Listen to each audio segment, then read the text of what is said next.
think Greene Roshi wanted to tell us about the first session here. Yes. Okay. Yeah, this is, today is June 7th, 2020. And this time of year, just after summer session in our normal schedule this year, we couldn't do it here. But it made me think back, late May, early June 2007 would have been our first session here at Spring Green Dojo. We had moved here in July of 2006. The land was empty of buildings. There was no electricity. There was no water. So we had some construction to do, some work to do before we could do that first touch of a session. So between July of 2006 and early summer 2007, people had been living in canvas wall tents. We had two wall tents, one as a bunkhouse and one was a kitchen, pantry, cook shack. We had started the framing on the cabin.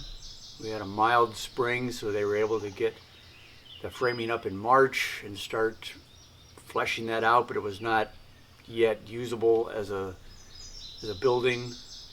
We had also started building what was to be, or was for at least a few years, a martial arts pavilion. It was built from our own popple wood.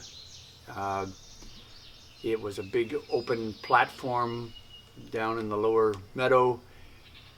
Hadn't been roofed yet by early June. It was just a big open platform. It had been decked. So that was the setting for the first session. And as I recall, it was Greene Roshi and myself, Alex Greene, Andrew Kushner, Margaret Sandakurbach, Heather Scobie, and Michael Tajima, I think was the first crowd for session.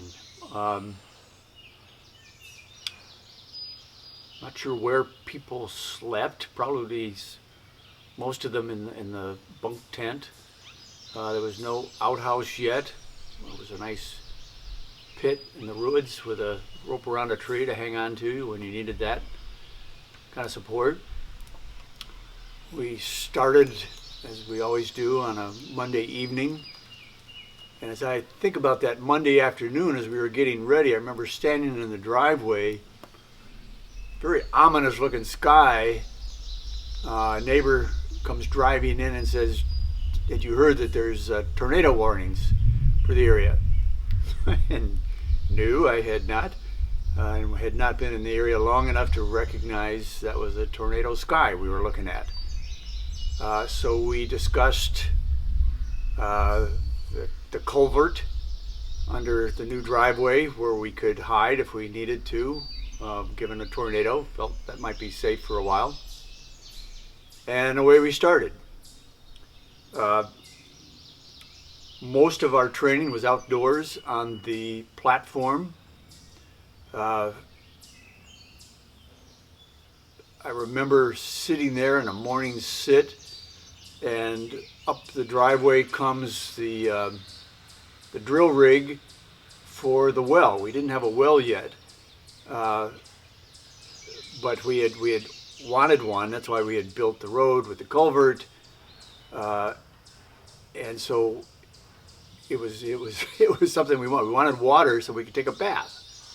That was sort of one of our first markers of what would make this place civilized. If we could take a hot bath, that was really more important than having a solid roof or a working kitchen. We didn't have that. So we're sitting there, and here comes the drill rig, and there was sort of this, I'm sitting there in my robes, Kushner's in his robes, people are in their gi and hakama, and it's like, well, okay, we are now in Wisconsin. We are not hidden. We've got the drill rig crew here, and they are driving right by, and we're not going to move. And I'm not going to go up and say hi until I finish this sitting. But it was a very anchoring moment. We're here. we do zazen, we're training. Whatever else is going on, just let it roll. For cooking, we had a fire pit up by the tents, and we had a couple of cast iron Dutch ovens, and this was where we made the shift of the morning traditional Sesshin meal from okayu, which is a wonderfully boiled rice dish, but it didn't feel substantial enough for the amount of work we'd be doing during the daytimes when we weren't sitting zazen. And so steel cut oatmeal was the thing that we thought would become the morning meal. And so here's the big cast iron Dutch oven. The oatmeal goes in, and you got to tend it and not let it burn, all that stuff. But I could still actually taste that first oatmeal coming off of a campfire. Everybody was ravenous. What else can I remember about that? I'm sure there must have been at least one substantial rainstorm. We've had some pretty strong storm. We did not get a tornado. That passed. That was sort of in the back of our mind for the first 24 hours, and then it was just sort of like, well, yeah, there's that. That didn't happen.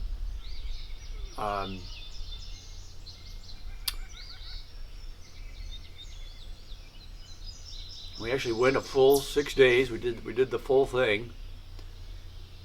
Most of the time on that platform.